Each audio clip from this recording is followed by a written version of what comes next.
Se titula La formación en humanidades como un camino de resistencia. ¿Sí? La palabra resistencia, digamos, va a ser explicada a partir de esta ponencia. Y pues no en el sentido peyorativo, casi subversivo de la palabra, sino en un sentido un poco más académico. Yo soy egresado de la cohorte 10, en el año 2010, de acá de la maestría, y ya soy egresado viejo, ¿no?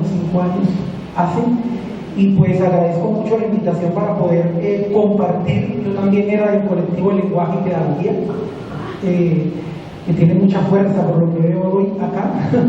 Entonces quiero pues compartir este análisis que va más allá del plano solamente de la lengua, del lenguaje, pero que increíblemente la incluye en todos sus sentidos. Entonces es un trabajo que se ha hecho desde la filosofía y desde la pedagogía, que han sido pues siempre mis áreas de formación, y en las cuales como equipo hemos tratado de construir durante ese tiempo.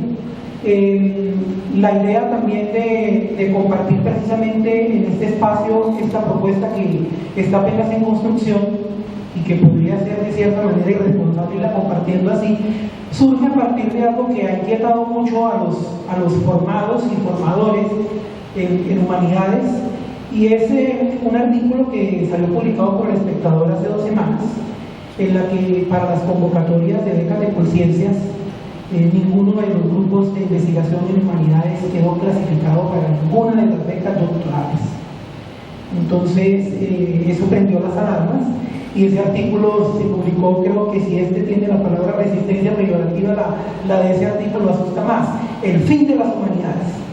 Así se tituló el artículo, el fin de las humanidades, y creo que concatenan mucho las cifras que muestran a lo largo de los últimos años no solo lo que ha pasado con conciencia, sino con lo que implica la formación en humanidades en Colombia. Esas cifras no solo son importantes por los números, sino por el análisis que muestran una especie de estado de arte de lo que está ocurriendo con la formación en humanidades. Para este análisis hay 3 vertientes de la formación en humanidades. Una es la formación disciplinar, es decir, la que se brinda a partir de las facultades en humanidades o de los programas académicos en humanidades, que forman profesionales en filosofía, profesionales en sociología, en historia, etc. Y creo que incluye la formación de maestros también dentro de las humanidades. Esa es una, que es la formación disciplinar. Hay otra que parte de algunos elementos constitutivos de la Ley 30, que entre comillas obligan a las instituciones educativas a que haya ciertos créditos o cierto número de asignaturas que brindan formación humana o sociohumanística o humanística, que es el nombre que le dan dependiendo de la universidad, a ese tipo de formación que consiste en un grupo de materias o de asignaturas como antropología, filosofía de la educación, ciencia, tecnología y sociedad, mundo y sociedad, dependiendo del nombre, del contexto y de la universidad y de los planes, pero que en últimas es a partir del tratamiento de las disciplinas de las ciencias humanas. Y en la otra es la formación en humanidades en la educación básica y media, ¿sí? Que son las asignaturas de las ciencias sociales, como se les llama en la educación básica y media, que también dan una formación. En medio de esas 3, digamos, se mueve este análisis, que voy a permitirme leer unas pocas páginas para cumplir con el tiempo, porque si no, pues no soy capaz de dar la palabra. Es algo que cuesta aquí. Ese ejercicio de la primera conferencia me quedó sonando bastante. Dar la palabra, soltar. Comienzo con una cita de Zygmunt Bauman, que dice en un texto que se llama Los retos de la educación en la modernidad líquida, que es un concepto muy de Bauman que también se va a desarrollar acá. Dice: procurar no acostumbrarse a ninguna práctica provisional, no dejarse encadenar al legado del pasado, llevar puesta la identidad como quien viste camisetas de moda, burlarse de las lecciones aprendidas y desdeñar aquello que sabías hacer sin inhibiciones ni remordimientos. Todas esas actitudes se están convirtiendo en los rasgos distintivos de la línea de conducta de la modernidad líquida y en los atributos de la racionalidad que caracteriza a la educación de esta época. Disertar en torno al papel que desempeña la formación en humanidades en la educación colombiana o inclusive a nivel global no es una tarea fácil, ni mucho menos se podría decir que los análisis sobre este fenómeno sean concluyentes.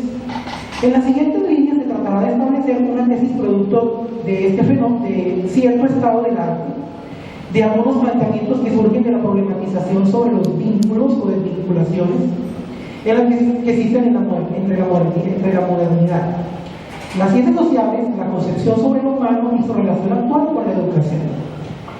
Es una reflexión alternativa que no pretende llegar a conclusiones, sino todo lo contrario, pretende suscitar interpretaciones e inquietudes sobre los criterios que la conforman y los argumentos que la sustentan. Asimismo, es apenas una mirada propedéutica y parcial sobre el problema. ¿Cuál problema? Pues precisamente este, que las humanidades son hoy un problema dentro de los eslabores productivos de la sociedad en cuanto a los avances tecnológicos, económicos y del corte industrial que ésta nos muestra, y lo son más cuando son pensadas desde el ámbito educativo. Para este abordaje existen varias vertientes de análisis y muchos caminos desde las denominadas ciencias sociales. En este caso, de manera deliberada, se ha decidido proponer que la relevancia de este tipo de educación consiste en ser un camino de resistencia, de respuesta o de forma de mantener vigente la concepción y los estudios sobre el hombre en medio de la pragmática modernidad en la que la humanidad de hoy habita. Lo se hará partiendo básicamente de la lectura de cierta literatura existente sobre el particular, teniendo a la filosofía y a la pedagogía como disciplina de trasfondo.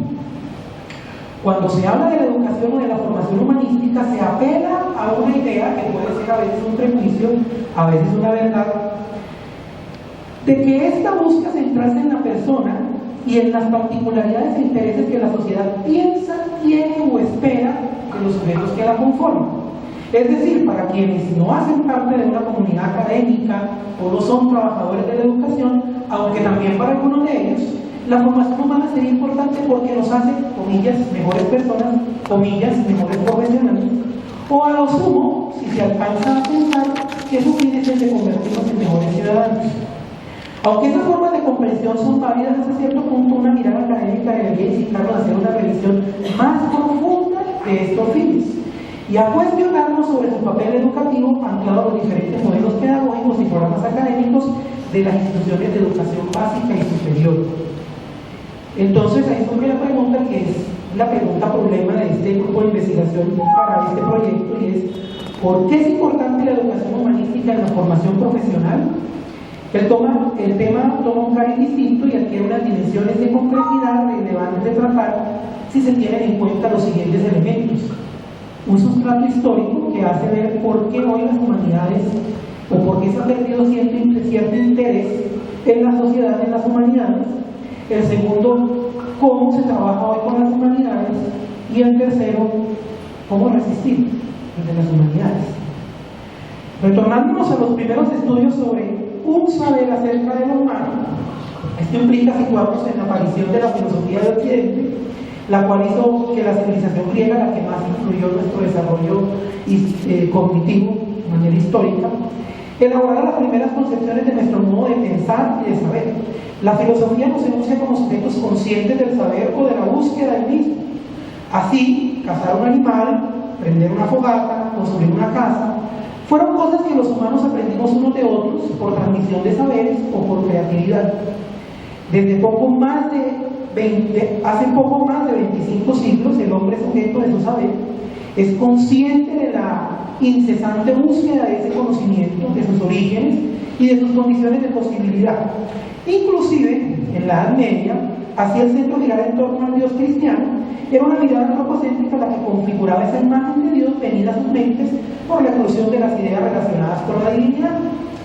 Pero una gran ruptura se da entre los siglos XIV y XVI, y es el terremoto ideológico que suscitan las ideas de Copérnico, Galileo, entre otros, que para el siglo XVII tenían ya instalada en Europa una forma de pensar bajo un sistema de representaciones que la historia llamó como Renacimiento, y en cuyas corrientes de pensamiento el centro era el hombre.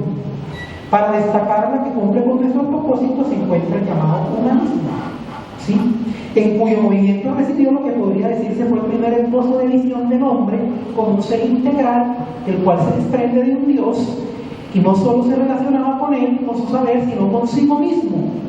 y expresaba a través de las letras y las artes una visión venida de su propia libre subjetividad, y aparece el concepto de subjetividad. Con el advenimiento de la Ilustración y el romanticismo, paulatinamente ese ser humano se convirtió en sujeto, por primera vez intentó y fue comprendido como individuo, y ello fue transformando las estructuras sociales en las que éste se desarrolló. Es lógico que al hablar de esas estructuras, una de las más importantes que va a servir para esta disertación es la contemporaneidad, que es el poder. Habrá que referirse obligatoriamente a Foucault. El poder sufre unas modificaciones estructurales hasta el siglo XX. En Las palabras y las cosas, que fue la tesis doctoral de Michel Foucault, él habla de 3 momentos en la historia que configuraron la aparición de las ciencias humanas. De una sociedad de soberanía, que es la primera del siglo XVII, centrada en los monarcas, en la monarquía, el poder se derrochaba, el poder estaba concentrado en el rey, pasa a una sociedad más repartida, disciplinaria, en la que el poder se reparte, que tiene que ver con el nacimiento de la escuela, es decir, el siglo XVIII, es el nacimiento de la escuela lo más parecida a como la conocemos hoy, donde el poder se economiza en centros de poder, la escuela, la cárcel, la fábrica, la familia, etcétera, etcétera, hasta llegar a la contemporaneidad y la educación contemporánea, que es producto de la revolución industrial. Nuestra educación es precisamente a partir de esa visión de poder que permeó a las sociedades y nos forjó una visión del hombre. Por un lado, la revolución industrial generó en nuestro destino una forma particular de educación, una educación para el mundo industrializado que se desarrollaba de manera simultánea con la subjetividad del hombre. Y por el otro, formó una condición de poder que generó un nuevo concepto de hombre concebido y educado para tales fines, es decir, la libertad del hombre, el paso del honor a la dignidad. El poder ya no era una cuestión que se transmitía, sino que se heredaba, sino que todos lo podíamos tomar, lo podíamos tener. Ya no era una cuestión de pirámide social.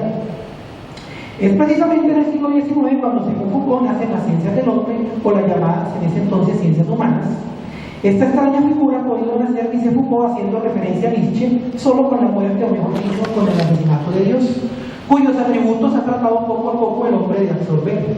Este ha sido también el acto que ha dado origen al hombre como objeto y sujeto de estudio de manera simultánea. Lo que se esperaba es que este hombre, su conocimiento y sobre él mismo surgiese un efecto que pudiera liberarlo de sus alienaciones, es decir, que el hombre pudiera ser objeto de estudio y sujeto de estudio él mismo. Pero eso no ocurrió.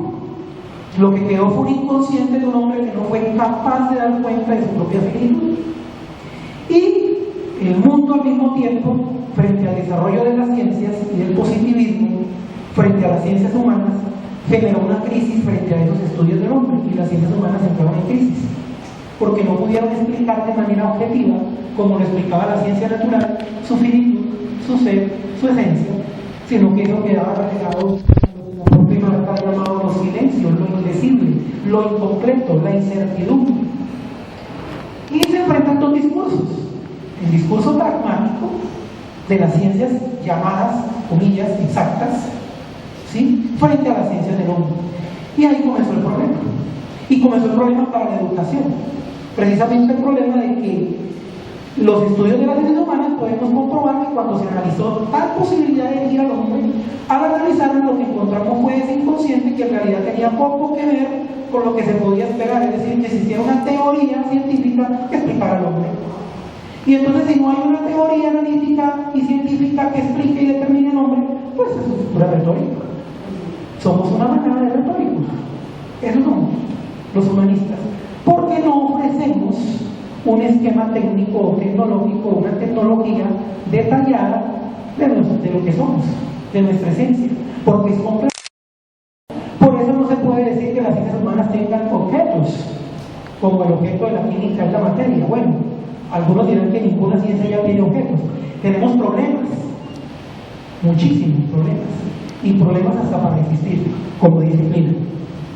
Esto fue lo que anunció Althusser en el famoso libro La crisis de las ciencias europeas y la fenomenología trascendental, en la que explica algunos aspectos sobre cómo la divinización del mundo coaccionó al hombre a dar fe de su propia finitud y puso en crisis a esa forma de estudio de las ciencias del espíritu. La objetivación comenzó a darse por demostración y las ciencias humanas caen en una pretensión positiva por abolir el principio de incertidumbre y se llega a un conocimiento de exactitud pretendido que es equívoco y que no se puede nunca demostrar. De manera simultánea, el mundo, en sus procesos de industrialización acelerada, forjó también en el hombre nuevos modos de producción y nuevas políticas de estructurar ese poder, esa vida del hombre que hacia el siglo XX se configuró como un rendidor y un usuario de rendimiento. Cuando termina la Segunda Guerra Mundial, los países se ponen de acuerdo a través de la ONU y dicen no, tenemos que salvar, o sea, la educación que teníamos hasta ahora fracasó, porque nos terminamos matando en 7 años 10 millones de personas.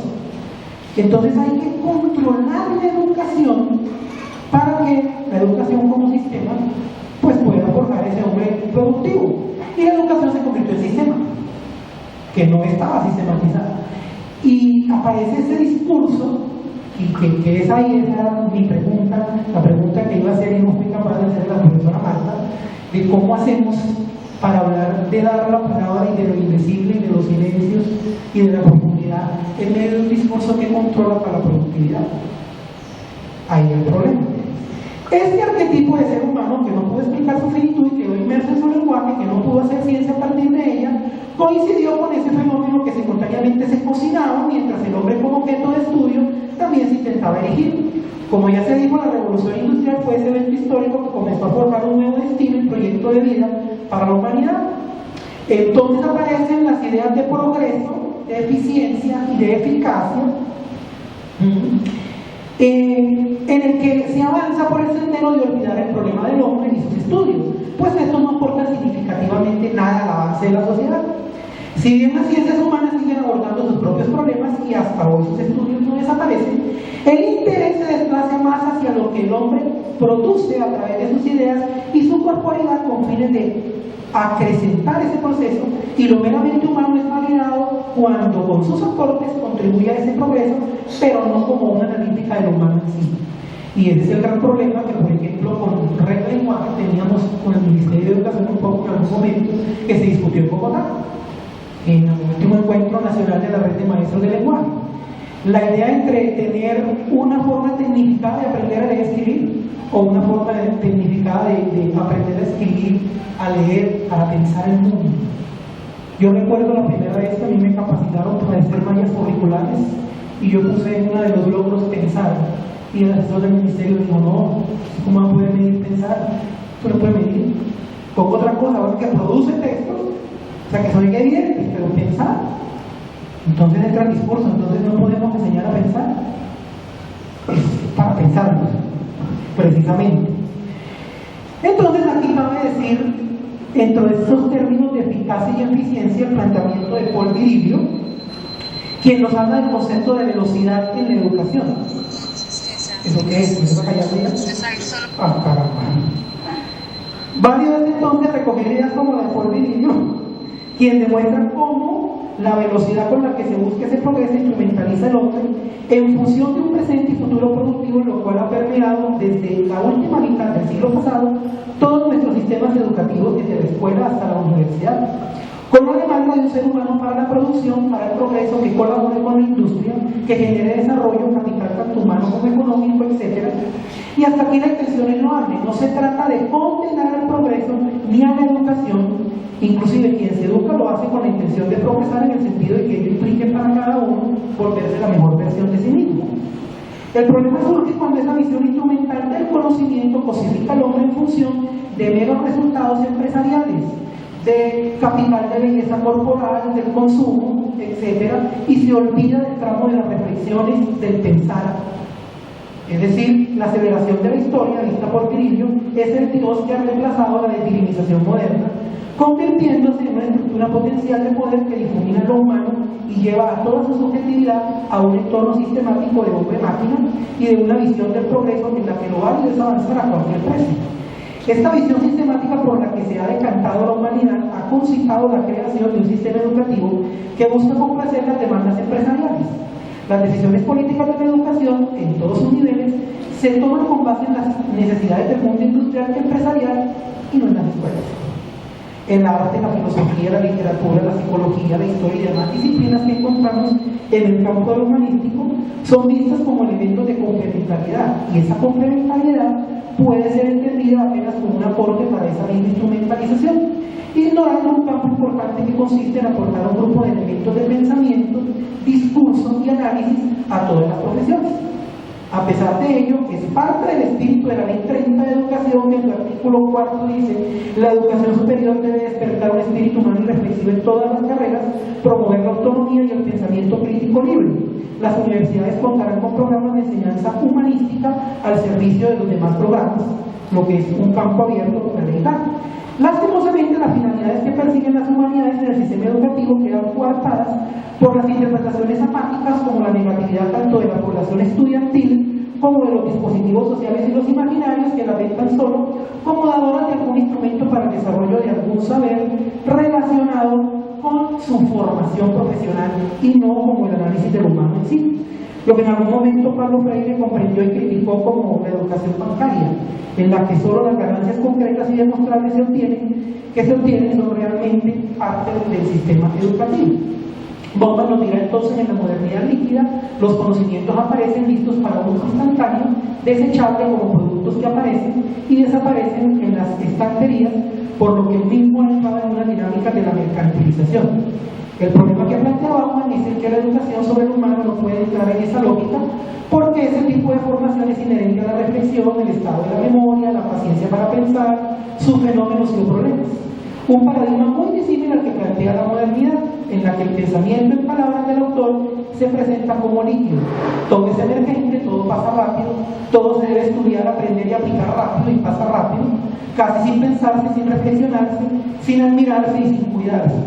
Esa trampa del progreso, de la que alguna vez llamó así el escritor William Ospina, lleva a pensar que el único papel realmente honesto que le queda a la formación humanística, ante la imposibilidad de adentrarse en los estatutos del saber de la contemporaneidad, es, sin salir de su paradigma y de su ser, estar en la resistencia, es decir, ofrecer un análisis alternativo de lo otro, ser constructora de criticidad, de nuevas formas de comprensión, de contestar ante la devastación del planeta, de problematizar los fenómenos de la día a día, de posible mantener una visión, un pensamiento sobre los objetos.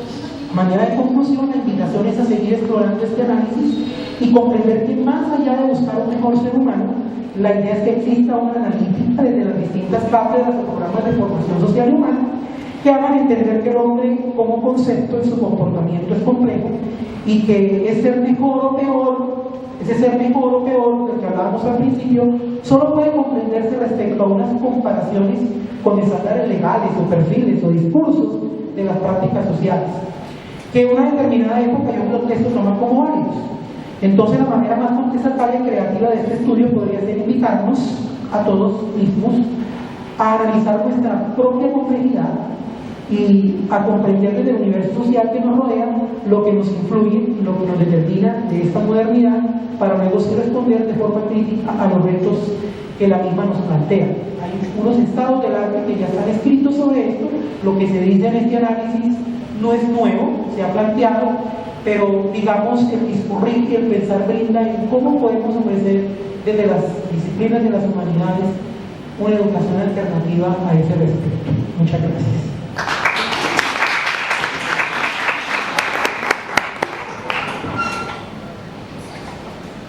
Cedo la palabra.